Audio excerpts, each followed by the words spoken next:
My name is Katia, and I am the energy healer and Reiki master teacher behind Rainbow Reiki Energy here in Hilo, Hawaii.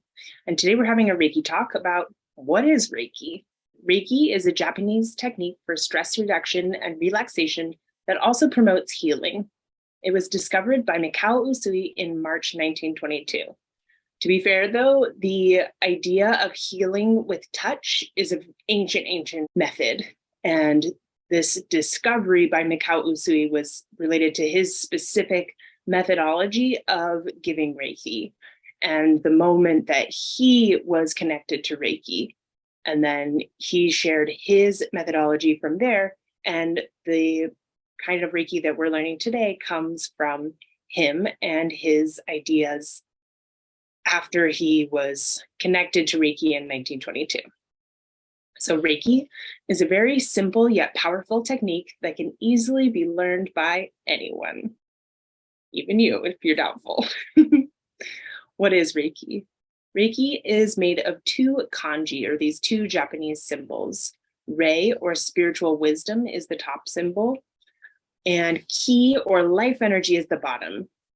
So this top symbol has kind of three parts. And the top part is the clouds, the heavens, the wisdom above, the universe, everything above that may be not yet known to us here, the universal consciousness.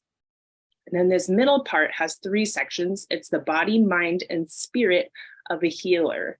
And that healer is bringing the knowledge and the wisdom and the healing from above down to these lines that are kind of sitting on top of each other at the bottom. And that is layers of rock and sand and dirt and even the vegetation and the people, all of the things here on Earth. So the healer is bringing the universal wisdom down to the people and things on Earth to share them and heal them. And then this lower part is ki, which is the same as chi in Chinese or prana in Sanskrit. It's that universal energy that's vibrating inside of everything. Life energy that's vibrating inside of everything, even a table, even a dog inside of you and me.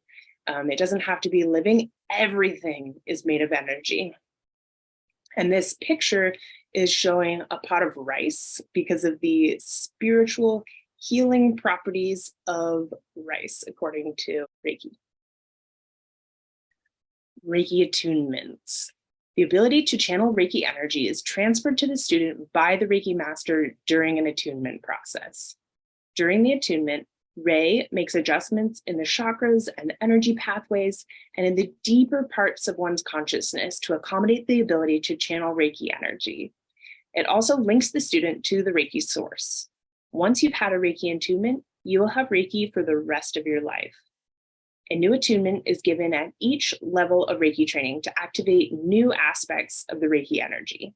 And there are 4 levels: Reiki 1, which we're working on now, Reiki 2, which is taking it up a level, and then Advanced and Master, which are taught together. In the old ways of attuning, the Reiki master would come and make physical adjustments to your body. They would draw the symbols on your hand, a blow on your head, and stand on the different sides of your body so that they're representing the different directions and elements.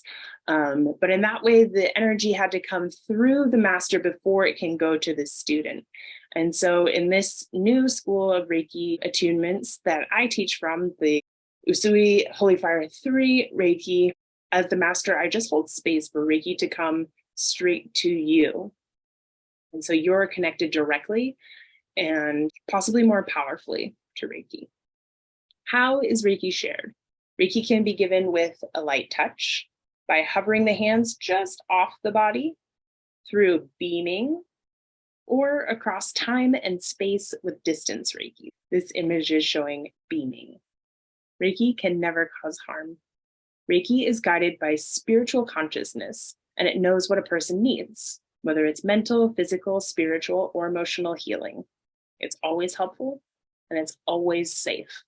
So that being said, Reiki has its own awareness of what you need. So for example, like if someone is getting ready to go into surgery and they come in for a Reiki session, they might think that they can decrease the physical effects of whatever they're having surgery on before surgery, but Reiki may think, actually, what you really need is emotional healing because you feel so much fear around this surgery. So it will work on whatever you need most. It might also work on the physical part, but it knows what's the most pressing issue in your healing. And Reiki does not deplete your energy. You're channeling it if you're giving Reiki as the practitioner. It will come through you and leave you with more energy and surrounded by loving feelings of well-being. So Reiki comes down in through the crown chakra, down to the heart, then out through the arms and out through the hands. So as it's traveling through you as the channel, it heals you a little bit along the way. It's very powerful. By coming through you, that does not deplete its energy in any way, and it shouldn't deplete your energy either. How does Reiki heal? Ki flows within the physical body through the chakras, meridians, and nadis, and around it in the aura. The free and balanced flow of healthy ki causes well-being, and Reiki will go to the part of the person that's most in need of healing, even if it's not where the hands are placed. So if you have a problem in your shoulder and someone puts their hand here, but actually you need it over here, Reiki will still go there. It doesn't have to be that they put their hand right there, though Reiki most likely would guide them to put their hand there. This is just an example. Reiki clears, straightens, and heals the energy pathways, allowing ki to flow freely. Well, if you think about the energy channels in your body like a river, and it's just flowing, and it has a good normal flow, but then if you have an energy block, if you have a bad interaction with someone, if you have physical pain, if there's anything that's blocking that energy, it can be like a boulder just stuck in the river. And that makes it hard for your energy to flow normally. Maybe it has to go around, maybe it's just totally stuck and it can't go through. So Reiki comes in and it's like a flash flood, and it just brushes all of those boulders out of the way and lets your energy flow naturally again. What can be treated? Reiki has aided in healing most known illnesses and injuries. It is always beneficial and works to improve the effectiveness of all other types of therapy. Reiki works in harmony with all other kinds of treatment, including medical and psychological care. That being said, Reiki should not be used instead of seeking medical attention from a doctor, psychologist, or other health care professional. It's meant to complement these modalities, not replace them. So please don't use Reiki to diagnose, treat, or otherwise heal your illnesses or injuries on its own. So this is Mikao Usui. We talked about him a little bit before, about how he discovered Reiki. Even though it's already an ancient practice, he was united with Reiki in his own way. So Mikao Usui was born in 1865. He studied, traveled, worked, and just never quite found satisfaction with life. He decided he really wanted to know, what is the meaning of life? And so he went to Mount Kuramayama near Kyoto and began a Zazen practice to find the meaning of life. And he said, I'm either going to find it or I'm going to die trying. And he gave himself over to this Zazen practice. I'm going to read you a little excerpt from Reiki, the Healing Touch, the first and second degree manual by William Lee Rand. So this is talking about that moment that Mikao Usui was connected to Reiki energy. So he was at the temple doing his Zazen practice. It was March 1922. And at midnight on the 21st day, Mikao Usui stood up and a powerful light suddenly entered his mind through the top of his head, and he felt as if he had been struck by lightning. This caused him to fall unconscious. And at this time, he was actually on the very top of the mountain at midnight. And as the sun rose, he awoke and realized that whereas before he had felt very weak and near death from his fasting, he was now filled with an extremely enjoyable state of vitality that he had never experienced before. A miraculous type of high-frequency spiritual energy had displaced his normal consciousness and replaced it with an amazingly new level of awareness. He experienced himself as being the energy and consciousness of the universe. And that special state of enlightenment he had sought had been given to him as a gift. He was overjoyed by this realization. And when this happened, He was filled with an excitement and when running down the mountain to tell his Zen master of his great good fortune. On his way down, he stubbed his toe on a rock and fell down. And in the same way that anyone would do, he placed his hands over the toe, which was in pain. As he did this, healing energy began flowing from his hands all by itself. The pain in his toe went away, and the toe was healed. Usui Sensei was amazed by this.